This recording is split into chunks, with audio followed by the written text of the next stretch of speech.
Is it a strong dollar reality for Secretary Mnuchin and President Trump? Do they need to get used to this?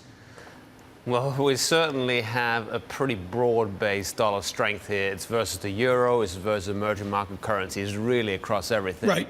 And it's surprising a lot of people because in January, we had this very unusual situation where U.S. interest rates were rising dramatically and the dollar was nevertheless going down. So we have sort of a recoupling, if you will, with interest rates.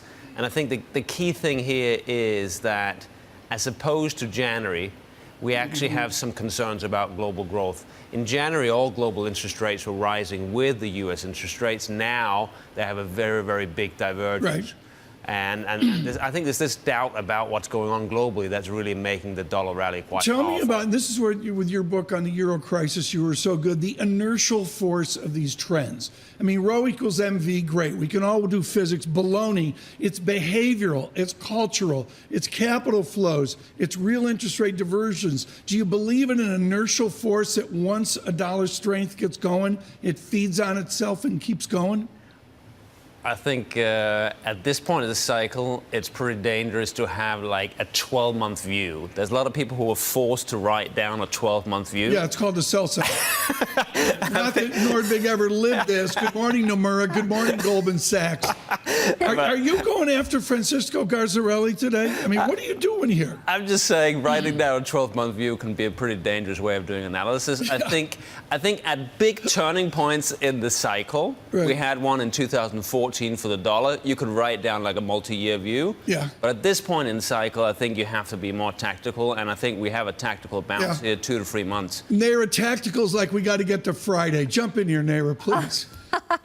Jens, this chart, take a look at it, is showing the revived correlation between rates and the dollar that so many people are talking about. It's a story about central bank divergence. However, that divergence was still in place last year. So why is this happening now?